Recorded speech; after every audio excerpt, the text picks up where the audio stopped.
आदाब। आप सभी नियोजित शिक्षक साथियों का मैं आपका दोस्त यार मोहम्मद अंसारी खैर मकदम स्वागत करता हूं। यूं तो हम सभी जानते हैं कि यह दौर हम सभी के लिए चुनौतीपूर्ण है, चुनौतियों से भरा हुआ है। लेकिन गम मत करिएगा, क्योंकि किसी शायर ने ठीक ही कहा है कि मुश्किलों में भाग जाना आसान होता है, हर पहलू जिंदगी का इम्तिहान होता है। डरने वालों को कुछ मिलता नहीं जिंदगी में, लड़ने वाले के कदमों में ही सारा जहान होता है। आज के इस वीडियो में हम सक्षमता परीक्षा यानी काबिलियत जाती इम्तिहान के मुतालिक बताने वाले हैं। और जैसा कि आप हमारे बोर्ड को भी देख रहे हैं, मैंने बहुत सारी अहम चीजें, बहुत सारी आवश्यक चीजें इस वीडियो में शामिल किया है। ये वीडियो आप पूरा देखिएगा, स्किप मत करिएगा, क्योंकि हर एक जानकारी आपके लिए बहुत ही हेल्पफुल होगी, मददगार साबित होगी।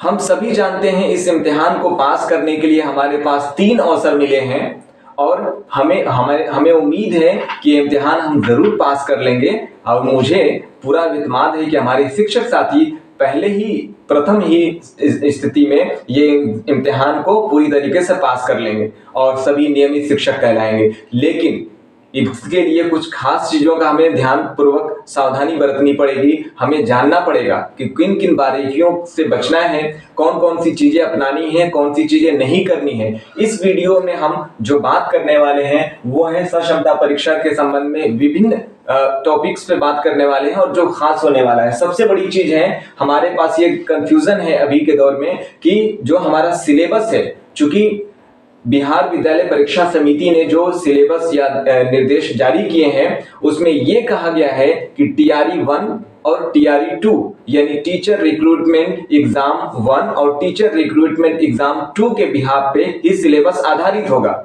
लेकिन अब परेशानी इस बात की है कि सिलेबस क्या होगा, ये समझना बड़ी दुश्वारी है। मैं इस वीडियो में यही सब चीजें क्लियर करने वाला हूं। पूरा वीडियो देखिएगा। और अब तक आपने हमारे YouTube चैनल को सब्सक्राइब नहीं किया है तो सब्सक्राइब कर लीजिएगा और बेल आइकन नोटिफिकेशन को भी ऑन कर लें, ताकि आने वाली कोई भी वीडियो सबसे पहले आपके पास पहुंच पाए।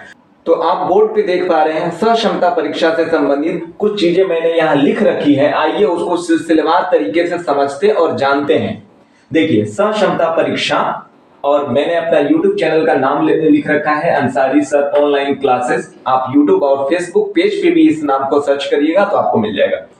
सक्षमता इम्तिहान, ठीक है। सक्षमता के लिए सभी प्रश्न बहुविकल्पीय होंगे। हम सभी जानते हैं कि बीपीएससी के माध्यम से जो प्रश्न टीआरई 1 और टीआरई 2 में पूछे गए हैं उसमें 5 ऑप्शन दिए जाते हैं। लेकिन पिछले अगर रिकॉर्ड की बात करें और बिहार विद्यालय परीक्षा समिति की, तो उसके पास 4 वैकल्पिक विकल्प होते हैं। इस तरीके से हम समझते हैं कि इस परीक्षा में भी, शिक्षक के परीक्षा में भी 4 विकल्प दिए जाएंगे बिहार विद्यालय परीक्षा यानी बीएसईबी के माध्यम से। अब है प्रश्नों की कुल संख्या 150 होगी एवं समय 2 घंटा 30 मिनट अर्थात 150 मिनट, यानी एक प्रश्न 1 मिनट पे आधारित होगा।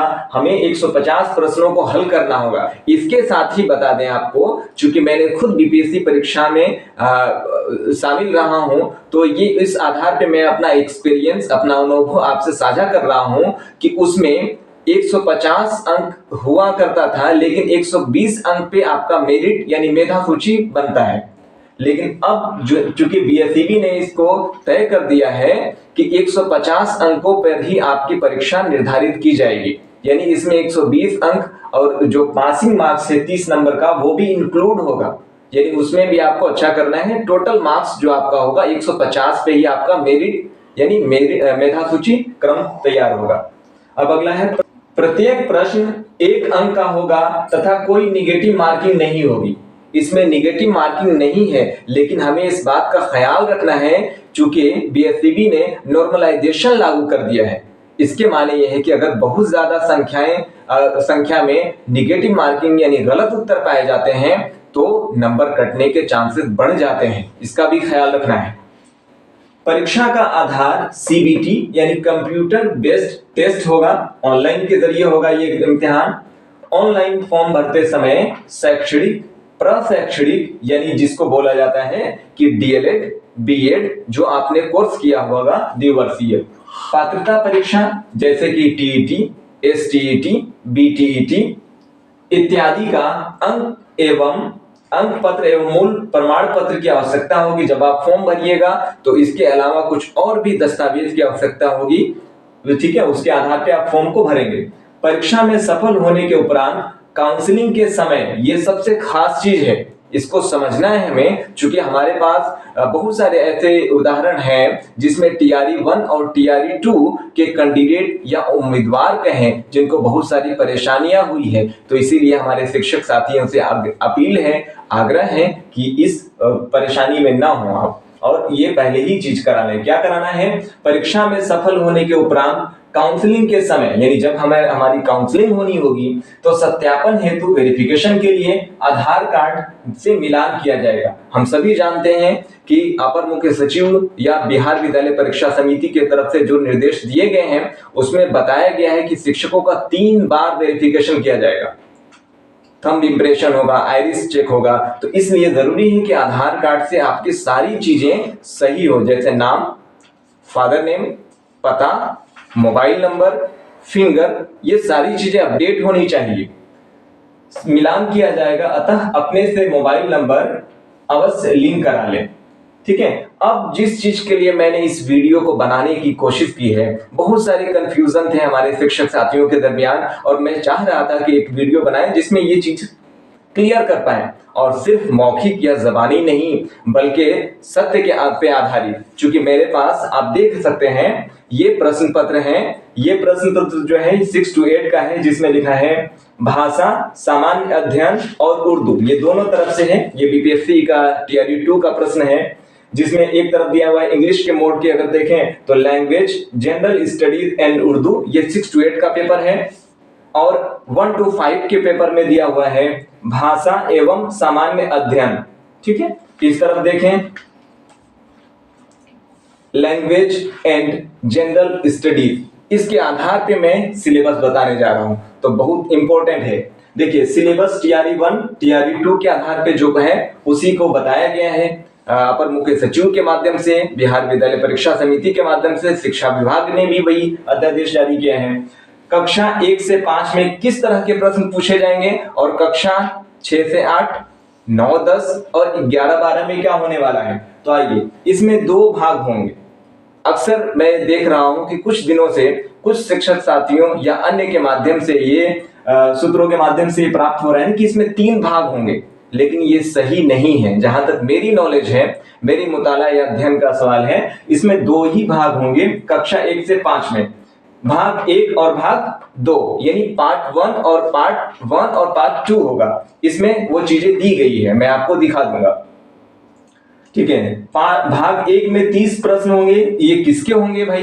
तो इसमें 8 प्रश्न अंग्रेजी के अनिवार्य हैं। आप देख लें, अंग्रेजी जो है वो अनिवार्य है, यानी हर हाल में आपको अंग्रेजी के 8 नंबर की परीक्षा देनी ही देनी है, उसमें वैकल्पिक का कोई ऑप्शन नहीं है।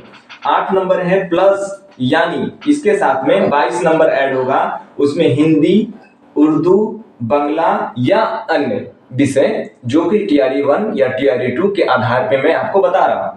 ठीक है, ये प्रश्न होंगे। 22 प्रश्न आपके भाषा से संबंधित आप ले सकते हैं, लेकिन अंग्रेजी किसी भी विषय के आप शिक्षक हैं उसके लिए 8 नंबर का होना अनिवार्य है। ये तो 8 और 22 जोड़े तो 30 नंबर हो गया। 30 नंबर का भाग 1 हो गया। अब भाग 2 देखते हैं। 2 में सामान्य अध्ययन है, इसमें 120 प्रश्न पूछे जाएंगे।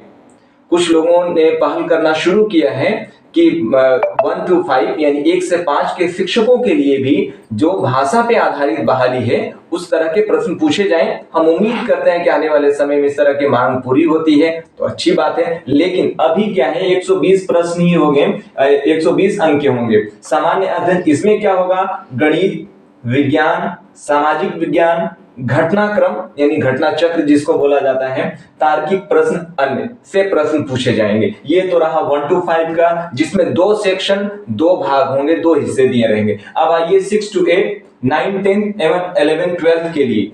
ठीक है, इसमें 3 भाग होंगे। ये क्लियर कॉन्सेप्ट है। 3 भाग हो गए। भाग 1 में अंग्रेजी 8 नंबर का, जैसा कि इसमें 30 नंबर है, सेम वही 30 नंबर इसमें भी पूछा जाएगा। तो 8 नंबर अंग्रेजी, ये अनिवार्य है सबके लिए, किसी भी भाषा के शिक्षक हों। हिंदी, उर्दू, बांग्ला या अन्य में 22 नंबर के होंगे। तो ये कुल मिला के हो गए 30 नंबर।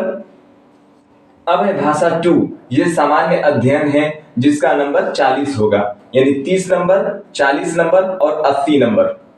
इस तरीके से 150 नंबर के 150 मिनट पे आधारित प्रश्न दिए जाएंगे, यानी एक सामान्य अध्ययन हो जाएगा। इसमें किस तरह के प्रश्न पूछे जाएंगे? तो विज्ञान, सामाजिक विज्ञान, गणित, तार्किक प्रश्न के 40 अंकों के सवाल दिए रहेंगे, प्रश्न रहेंगे। अब है भाग 3, ठीक है। भाग 3 यानी खंड 3 में रहेगा संबंधित विषय। मिसाल के तौर पे मेरी ज्वाइनिंग उर्दू सब्जेक्ट पे हुई है, किसी साथी की संस्कृत हो सकता है, हिंदी है, अन्य भाषाएं हैं या बांग्ला है, तो वो संबंधित विषय की परीक्षा 80 नंबर यानी कि 80 क्वेश्चंस आएंगे। तो भाग 3 में संबंधित विषय होगा जिसमें उर्दू, हिंदी, अंग्रेजी, संस्कृत, बांग्ला आदि, ठीक है। अब सवाल ये उठता है कि हमारे बहुत सारे साथी पूछते हैं कि उर्दू में क्या तैयारी करें, पढ़ें। तो आप पढ़ सकते हैं इसी तरीके से मैं इसको बता दूं ताकि हिंदी वाले और दीगर भी चीजें समझ पाइएगा।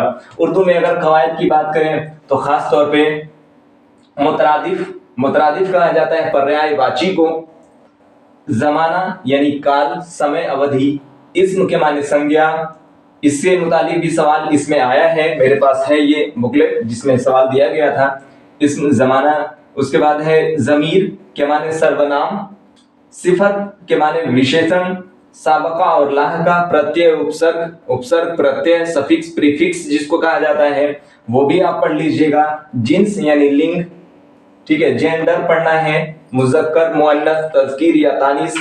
मुतज़ाद यानी जिद बनाने हैं, ये अक्सर व बेशतर आता है, ठीक है। और इसके अलावा है कहावत, मुहावरे। और उर्दू किताब की बात करें, चूंकि हम कंफ्यूजन ये हो जाता है कि कवायद की बहुत सारी चीजें तो हमें दस्तयाब हो जा रही हैं, मिल जाती हैं, लेकिन किताब कहाँ से पढ़ें, कैसे पढ़ें। तो मेरी ये गुजारिश होगी अपने नाज़रीन, अपने तलबा, अपने उस्ताद कराम से कि आप उर्दू किताब का मुताला बराए 6 से 10 की किताब को आप पढ़ें। आप अगर उसका पढ़ते हैं फिरोजा और दरख्शा, 9वीं और 10वीं की जो किताब है उसको आप पढ़ लीजिएगा तो यकीनन आप कामयाब होइएगा। इसी तरीके से आप जो जिस विषय के भी शिक्षक साथी होंगे उससे संबंधित आप विषयों का इन्हीं के आधार पे आप तैयारी करिए। किसी तरह की कंफ्यूजन नहीं पालनी है। हमें उम्मीद है कि अगर आपकी तैयारी थोड़ी बहुत भी अच्छी रही तो जरूर कामयाब हो जाइएगा। तो इसी के साथ, इन्हीं आशाओं के साथ आपसे विदा लेते हैं। शुक्रिया, धन्यवाद।